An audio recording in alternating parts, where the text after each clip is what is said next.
But I tell people this all the time about the heart, and we could probably do seminars about the heart that would really help everybody. I think our fellowship understands a lot about the heart, and we could do seminars and record them and really help people. But the human heart,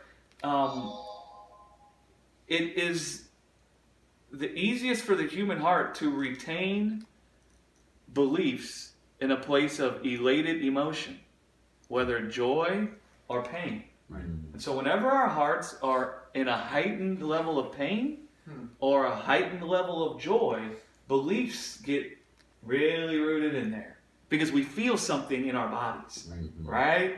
That seems very real.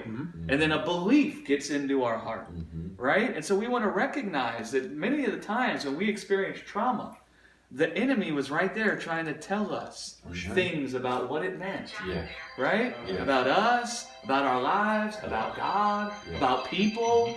And it gets us to swing into motion where we start compensating for that. Like for me, man, I am so much that I'm too much.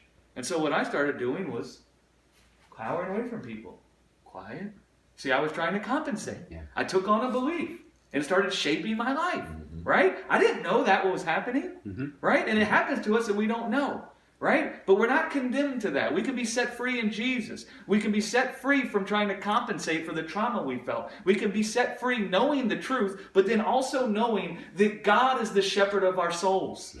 And that He will guard and preserve our hearts and our lives, right? And so when painful and traumatic things happen in this earth, we don't have to swing into motion to try to protect our own hearts. We can talk with God, who will keep our hearts and our minds through Christ Jesus. Right? And that leaves us innocent and free.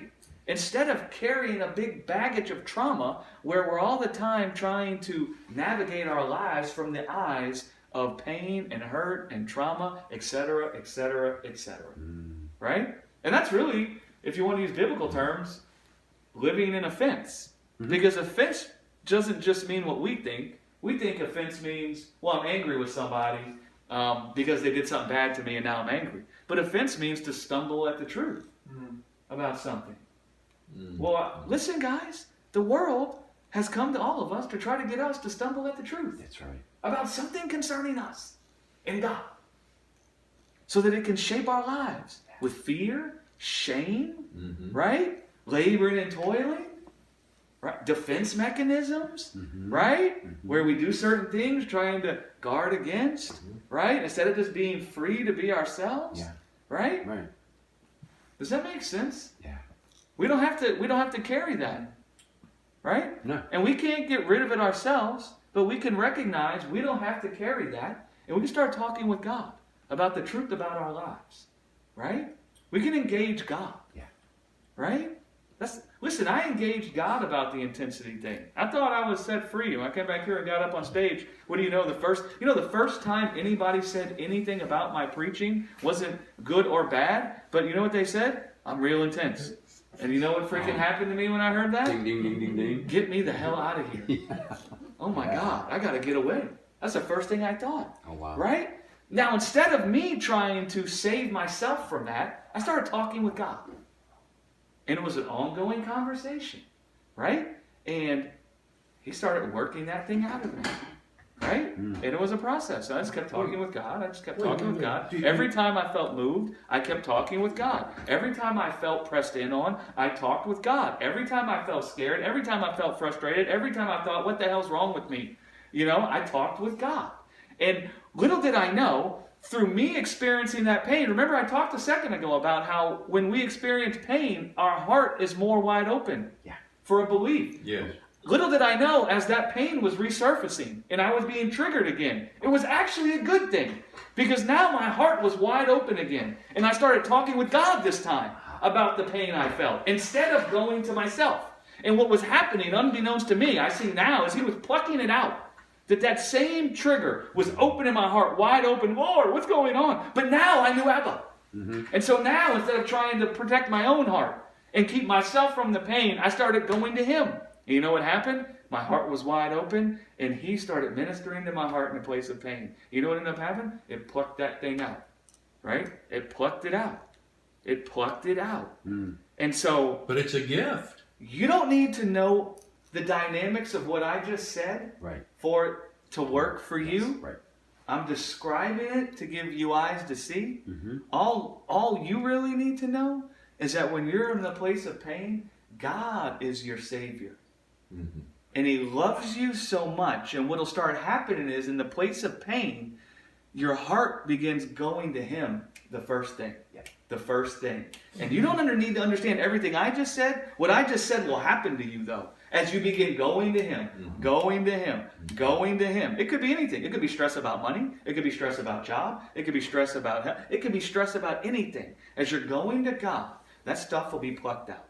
It isn't just in traumatic things that have happened a while ago or last year. It could be any area of stress. The gospel is designed to reveal the beauty of God's thoughts and intentions towards you, where you feel so full of this guy's love for you that in every moment of every situation, your heart goes to Him when something happens, right? Instead of your own figuring, instead of your own devices, instead of your own reasonings, instead of twisting on it inside of yourself, you begin fellowshipping with God, right? And that starts pulling it out. And I preached a message a long time ago. I called it Giving Up the Ghost. Right. What I realized is the world painted a picture of Greg through the first part of my life. The world came and painted a picture of Greg. And after it was done, it was like, there you go, bro. That's who you are. Well, I didn't know any better, so I agreed. Yeah, that's me. And then I took it and put it into my heart. Right? And then I was living by that picture as if it was true. Well, that picture was never really me. Yeah. That picture was never the real picture of me. Right. You see what I'm saying? Yes. And so giving up the ghost was God came and walked with me, and He did something with me and in me, for me, to where I laid down that picture. I died to it in my heart. I said, that's not the real picture of me. Right. Right. Yeah. Right? That's not even the real picture of me. And what happened is my heart got set free from all the emotions and feelings that went along with that picture of Greg. Mm-hmm. Because there's a whole slew of thoughts and feelings and emotions that also came along with this picture of Greg that the world painted. It isn't just a benign picture. It's a picture that has a bunch of thoughts, judgments, feelings that come from those thoughts and judgments. And that picture was shaping my life. Well, what God come and did is He come and brought something forth in me where I died under that picture. And I no longer saw that picture as me. And I became set free from all the judgments about that picture. And all the thoughts and feelings that came from the judgments about that picture. I gave up the ghost. Do you see what I'm saying? I laid down the life that the world tried to give me. Yes. Right? And I didn't do it by my own ability. The only thing that I did was I saw God was good to me. And I started feeling so safe with God and so safe all the time because I knew He was with me that it strengthened me to just talk to Him instead of trying to fix it myself. And eventually what happened is I laid down the life that the world gave me. I laid that picture down. I said, that's not me. Right? And so just like the world was trying to give Jesus a picture of who He was. He rejected it. Mm-hmm. He laid that, no, that's not actually who I am. That's not actually my life. Right? This is your life, the TV show. That's right. They come to you, this is your life. That's right. They come to Jesus, this is your life, look at you. No, actually, that's not my life. Yeah. My life hasn't been born from the dust of this earth. My life hasn't been born from that which is corruptible. My life has been born from above and from that which is incorruptible. Yes. I just put on a corruptible body so I could die away your death. Right? Yes. Do you guys see that? Yeah. And then it sets us free. You know, sometimes we say people have funny little quirks or funny little habits or stuff, Yeah. and we think that's just who they are. That's a lie. These are little things that can come along and attach themselves to us. It doesn't mean they're all like that, right? But there are some where we say things, we think things, we tend towards things, and they come from that picture that the world came and gave you. Yeah. Right? Does that make sense? And so we want to see the picture God painted of us, the picture God painted of our lives. We'll see how safe we are, even in the midst. What does it Psalm 23 say? And I want to remind everybody, Psalm 23 is Jesus on the cross. If you go read 2 Peter, I think it's 2 Peter, and I think John Fazio wrote about this.